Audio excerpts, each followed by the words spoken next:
अस्सलाम वालेकुम दोस्तों। तो आज की वीडियो हम बात करेंगे, अगर आप जो है एक पेट लवर हैं तो आप यूट्यूब से बहुत ज़्यादा अर्निंग कर सकते हैं। लोग कर भी रहे हैं, लाखों में कमा रहे हैं। तो आपके पास कोई भी चीज़ मौजूद है, कैट है, चाहे बिल्ली है, चाहे जो भी कबूतर वगैरह हैं, या कोई भी जो है तोते वगैरह हैं, तो इसकी जो है आप अच्छी अच्छी वीडियोस जो है उसके बनाए व्लॉग टाइप जो वीडियोस की बना सकते हैं।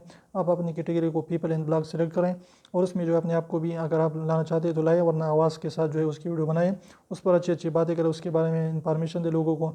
तो इंशाल्लाह ये वीडियोस जो है बहुत ज़्यादा लोग पसंद कर रहे हैं और एक न एक दिन जो है आपकी एक न एक वीडियो वायरल होगी और आपके मिलियंस में सब्सक्राइबर बढ़ेंगे, मिलियंस में आपके व्यूज़ आएंगे। तो इस तरीके से आप लाखों में यूट्यूब से कमा सकते हैं। तो अगर यूट्यूब छोटी सी वीडियो आपको इन्फॉर्मेटिव लगी और आपको अच्छी लगी तो प्लीज़ वीडियो को लाइक करिए, चैनल को सब्सक्राइब करना ना भूलें और रेड वाला सब्सक्राइब को ज़रूर दबाएं, बिल्कुल फ्री है, एक भी पैसा इसका नहीं लगता।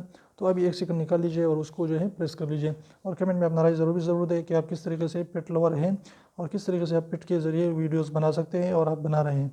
तो अगर आप जो है नए हैं हमारे चैनल पर तो उसको सब्सक्राइब के बटन को ज़रूर सब्सक्राइब कीजिए। तो इंशाल्लाह फिर मिलते हैं नई वीडियो के साथ, तब तक इजाज़त दीजिए। अल्लाह हाफिज़।